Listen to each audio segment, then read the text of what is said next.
back with you. God's provision. Now, as I've been thinking about this book of Ruth over the last couple of weeks or so, one thought has kept coming into my mind, and that is that throughout the biblical account, there is this thread of God providing for his people. Ups and downs, good times, bad times, but the provision is already there, is always there. And that God's provision does not change. What does change, of course, is his people. So that's where the problem lies. So God's provision. Last week we were reminded of the dark times when the judges ruled. And the book of Judges ending with the statement, in those days there was no king in Israel, and everyone did what was right in his own eyes. And the book of Ruth opens with the words, in the days when the judges ruled. So I think we can safely say from that the context for the book of Ruth is the book of Judges, the time of the judges. Not a good time. Again, looking back to the book of Judges, we may be tempted to think, well, we can read all that dark stuff and say, well, it's not like that now, we're much more civilised. But one writer has very cunningly said, everything has changed, but nothing has changed. In one sense, everything has changed. We don't live in a world of in the year 1000 BC, the time of Judges. But in another sense, our capacity to want to do things our own way remains, to be masters of our own individual destinies.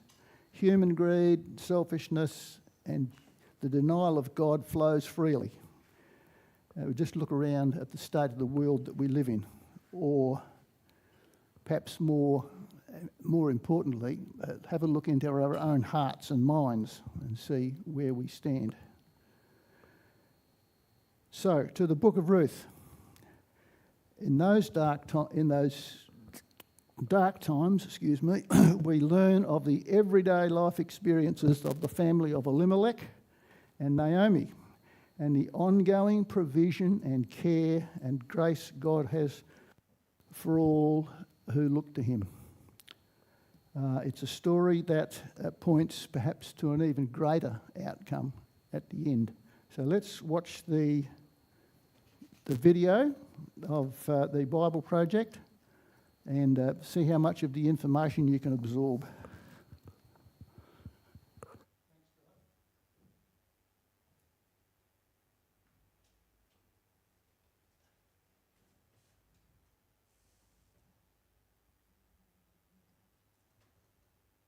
The Book of Ruth.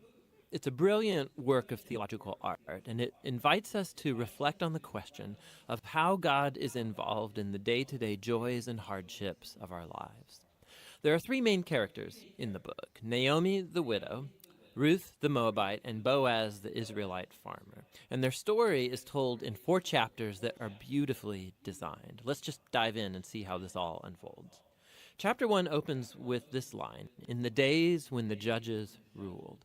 And it reminds us of the very dark and difficult days from the book of Judges. And here we meet an Israelite family in Bethlehem, struggling to survive through a famine. And so in search of food, they move on to the land of Moab, Israel's ancient enemy. And there the father of the family dies, and the sons marry 2 Moabite women, Ruth and Orpah. And then the sons, they die too. And so they leave only Naomi and these new daughters-in-law. And so Naomi, she has no reason to stay anymore. And so she tells her new daughters-in-law that she's moving back home. And Naomi, she knows that the life of an unmarried foreign widow in Israel is going to be very hard. And so she compels the women to stay behind. Orpah agrees, but Ruth does not. She shows remarkable loyalty to Naomi. And she says, wherever you go, I'm going to go. Your people will become my people, and your God will become my God. And so the two of them return to Israel together. And the chapter concludes with Naomi changing her name to Mara, which means bitter in Hebrew, and she laments her tragic fate. Chapter 2 begins with Naomi and Ruth discussing where they're going to find food. And it just so happens to be the beginning of the barley harvest. And so Ruth goes out to look for food, and it just so happens that she ends up picking grain in the field of a man named Boaz, who just so happens to be Naomi's relative. We're told that Boaz is a man of noble character, and he notices Ruth.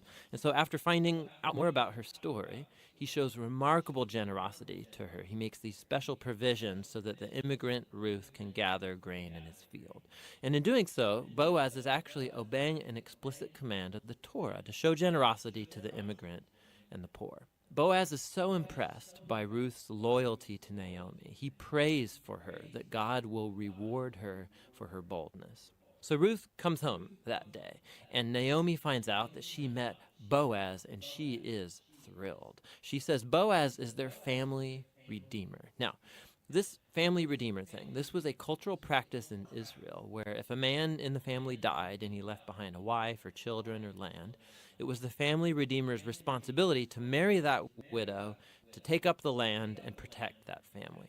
So Naomi, she begins to hope that perhaps there might still be a future for her family. Chapter 3 begins with Naomi and Ruth making a plan to get Boaz to notice their situation. So Ruth is going to stop wearing clothes of a grieving widow, and she's going to show signs that she's available to be married. And so Ruth goes to meet Boaz on the farm that night. And as she approaches, Boaz wakes up, and he's totally startled. And Ruth makes her intentions very clear. She asks if Boaz will redeem Naomi's family and marry her. Boaz is once again amazed by Ruth's loyalty to Naomi and her family, and he calls Ruth a woman of noble character. It's the same term used to describe the woman of Proverbs 31. So Boaz tells Ruth to wait until the next day, and he will redeem both Ruth and Naomi legally before the town elders. And so the chapter ends with Ruth returning to Naomi, and they marvel together at all of these recent events. In chapter 4, it all comes together. It turns out, at the last minute, Boaz discovers there is a family member who's closer to Naomi than he is, and he's actually eligible before him to redeem the family. But at the last second, this family member finds out that he's going to have to marry Ruth, the Moabite, and so he declines. But Boaz, remember, he knows Ruth's true character, and so he acquires the family property of Naomi, and he marries Ruth. And so just at the beginning, how Ruth was loyal to Naomi's family, so now Boaz is loyal to Naomi's family as well. The story concludes with a reversal of all of the tragedies from chapter 1. So the death of the husband and the sons is reversed as Ruth is married again and gives birth to a new son, granting joy to Naomi. And this symmetry between the opening and the closing, it's even more remarkable. So remember, the opening tragedy was followed by a great act of loyalty on the part of Ruth. And that is now matched by Boaz's act of loyalty that leads to the family's final restoration. And this symmetry, it highlights the design of the internal chapters as well. So each of the chapters begins with Naomi and Ruth making a plan for their future, and that's followed by a providential meeting between Ruth and Boaz, and each chapter concludes with Naomi and Ruth rejoicing at what's taken place. This story is beautifully designed, and that design actually connects with a really interesting feature of the story, and that's how little God is mentioned. Right, the characters talk about God a few times, but the narrator actually never once mentions God doing anything directly in the story, and that's its brilliance. Because God's providence is at work behind every scene of this story, weaving together the circumstances and choices of all these characters. So Naomi, her tragedy leads her to think that God is punishing her, but actually the whole story is about God's mission to restore her and her family. And he's doing so through Ruth, through her boldness and loyalty, which brings healing to Naomi's life, but not without Boaz, who's a no-nonsense farmer who's full of generosity and loyalty. And so God uses his integrity combined with Ruth's boldness to save Naomi and her family. And so this story brilliantly explores the interplay of God's purposes and will with human decision and will.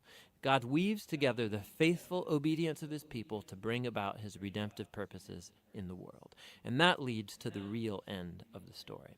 The book of Ruth concludes with a genealogy, showing how Boaz and Ruth's son, Oved, was the grandfather of King David, from whom came the lineage of the Messiah. And so all of a sudden, these seemingly mundane, ordinary events in this story are woven into God's grand story of redemption for the whole world. And so the book of Ruth invites us to consider how God might be at work in the very ordinary, mundane details of our lives as well. And that's what the book of Ruth is all about. The book of Ruth, it's a brilliant work of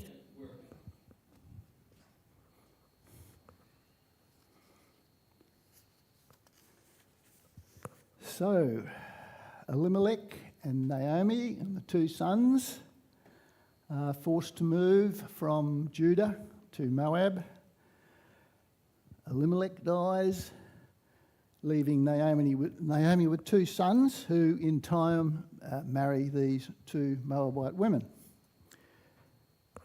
But then things get even worse. The two sons die, leaving Naomi with two daughters-in-law. Naomi, the famine has passed and she's going to go back to Judah. So she urges her two Moabite daughters-in-law to return to their local families, because Naomi knows that things will be tough for two foreign women in Judah. One Orpah chooses to return, but Ruth displays great loyalty and commitment to Naomi. And these words that are quoted in chapter 1, verse 16, Ruth said, "Where you go, I will go," says this to Naomi, "Where you go, I will go. Where you lodge, I will lodge. Your people will be my people, and your God will be my God." So Ruth shows great love, faithfulness, and honour toward her mother-in-law.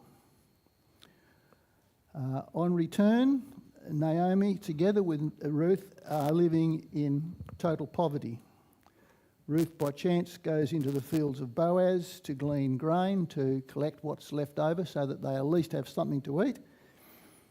And on learning this, Naomi realises that Boaz is indeed a relative of her deceased husband, one who can act as a redeemer, one who could restore, one who could rescue, one who could provide them with freedom, one who could buy them back out of the poverty that they're in. Boaz agrees to act in this capacity. Now, the idea of a redeemer is not something new. Way back in Exodus, where God's people are captive in Egypt, God says to Moses, "I am the Lord, and I will bring you out from under the burdens of the Egyptians, and I will deliver you from slavery to them, and I will redeem you with an outstretched arm. I will take you to be my people, and I will be your God." So this redeeming business starts a long way back. Boaz then realises that there's an even closer relative who could act as a redeemer, but the man declines. So Boaz proceeds and redeems both Naomi and Ruth, and ultimately he marries Ruth. So Naomi and her family have gone from tragedy and destitution at the start to being encompassed into a family, together with Ruth, her foreign and non-Israelite daughter-in-law.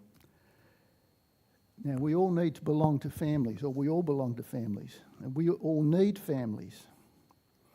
And the interesting thing that was brought out just at the end was that one of Boaz and Ruth's children, Obed, he ends up being in the line of David. He is the grandfather of King David. So not only is Naomi's need and Ruth's need for a family and restoration catered for, But the process to provide a king for Israel is commenced or started or is continued. Now, in the opening verses of Matthew's Gospel, we have a genealogy of Jesus. Jesus, the one who became one with us and became our kinsman redeemer, one who could buy us back from slavery. And the price, as we, I'm sure, realise, the price of that buyback being his life. Now, in that genealogy, Ruth, a racial outsider, is listed as one of the mothers of Jesus, in the female line of Jesus. One of 4 women recorded in Matthew, all of whom probably were foreigners, non-Israelites, and interestingly includes Rahab the prostitute. So, being part of the redeemed family of God is not dependent on race, ethnicity, education, social standing, personal moral record. We come into God's family as we are. We just come. Just like Ruth, who committed her way to the one true God. It's all about God's grace. So the book of Ruth, a book where God is barely mentioned, only by the characters occasionally, but God himself does not speak. It's only 85 verses all told, over 4 chapters, and the word redeem or redeemer appears more than 20 times. If we read Ruth in isolation, it's a warm story of tragedy and hardship being overcome. A story with a sad start and a happy ending. An example of God working in and through ordinary people who display integrity and commitment to honour others in spite of the many difficulties in which they live. And perhaps that's a challenge for us living in this sort of noisy and intrusive world of today. Simple human capacities like integrity and commitment and honesty all count, all add up, all can be used by God in his outworking of his purposes for us. So that's sort of like the small picture. The big picture from this book is it's a reminder of God's care and provision is being worked out in all circumstances, as I've already said. Initially in the restoration of Naomi's family, and then through Boaz and Ruth, the kingdom of Israel is moved along by their son Obed, who, as we said before, became the grandfather of King David. And it's worth noting, perhaps, that the kingdom of Israel that was established was a pretty rocky sort of kingdom. There was good kings and bad kings. I think there was more bad ones than good ones. So life's a messy business, as it was for Naomi and Elimelech.